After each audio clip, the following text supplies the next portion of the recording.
Seeds matter. Plants can survive without humans, but we cannot survive without plants.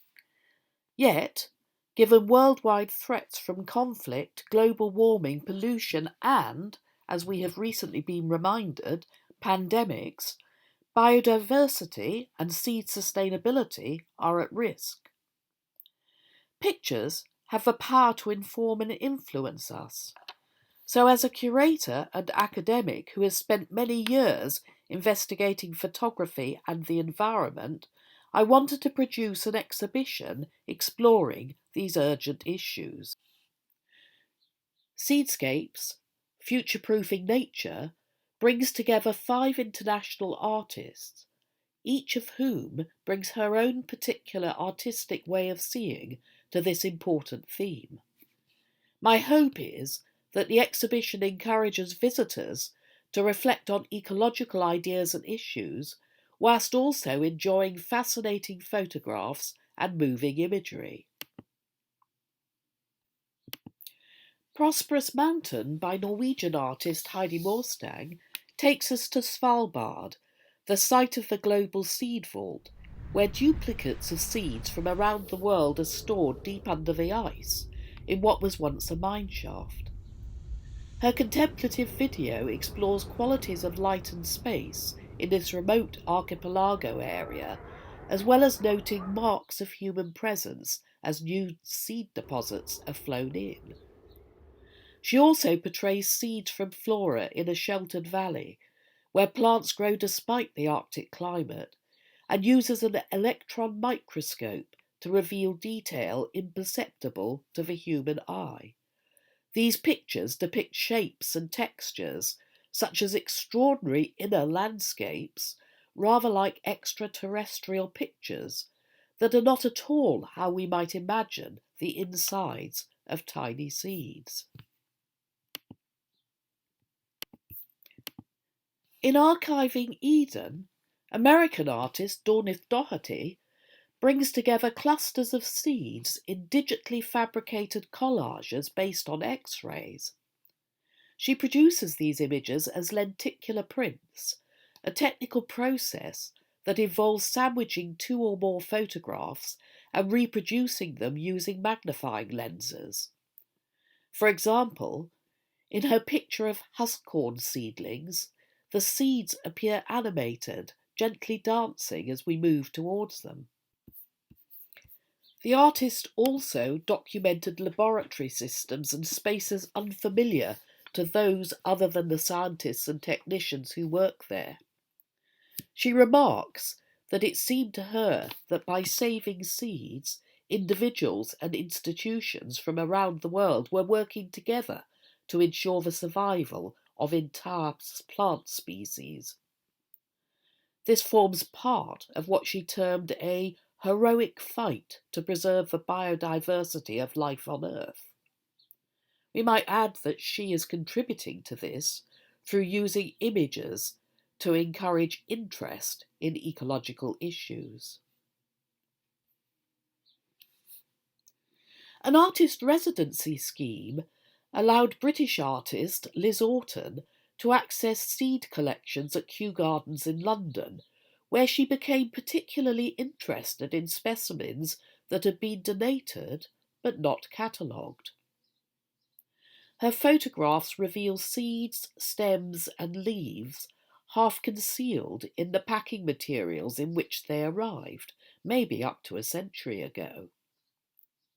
The title, Splitters and Lumpers, references classification systems that distinguish between the distinctiveness of each seed or lump them within larger groups. A concertina book, Herbarium of Extinction, made specially for this exhibition, further explores the idea of collection. Based on digitalized versions of botanical specimens, Orton defines it as a reflection on evolution, loss, and representation. It includes pictures of plant specimens that are between 100 and 200 years old from now extinct species. The work reminds us that nature is mutable. No plant is safe. The exhibition falls loosely into two sections. The first, as I have described, primarily considers seeds and collections. The second section reflects on woodlands as a dynamic space subject to human intervention as well as to ecological shifts. Having grown up in a rural area in France, Chrystel Lebas has a long-term interest in change in the landscape. For field studies, she retraced the footsteps of Edward James Salisbury, director at Kew 1943 to 57, who, as a young botanist and ecologist in the early 20th century, had photographed in Scotland, Devon and Norfolk. The Salisbury collection of glass slides at the Natural History Museum had lain there unidentified. Lebas was invited to make contact prints and eventually found an image with Salisbury's signature.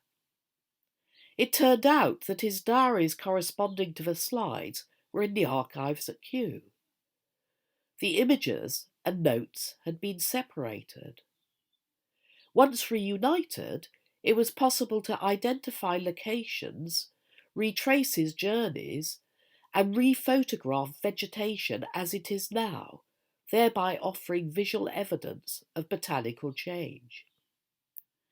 Her pictures bring together his small original photographs and diary notes from a century ago with her larger recent photographs of the same places, in some cases offering us 3-metre wide panoramic views. In 1992, Sant Khalsa, an environmental artist and activist based in California, planted about 1,000 pine trees as part of a collaboration to reforest the Holcomb Valley, originally cleared by settlers during the 1860 Southern California gold rush. The aim was to improve air quality to counteract pollution in nearby urban areas, hence her project title, Growing Air. She embarked on an annual ritual of nurturing and planting new seedlings. Her companion series, Trees and Seedlings, features wooden sculptures with integrated photographic images set in glass and lit to create ethereal reflections, suggesting memories of vegetation lost. We are reminded of the importance of woodlands and wildness for nature and for our well-being. My aim throughout Seedscapes has been to maintain a balance between aesthetics and socio-ecological values, between visual poetics and activism. I hope that visitors find the exhibition stimulating and enjoyable.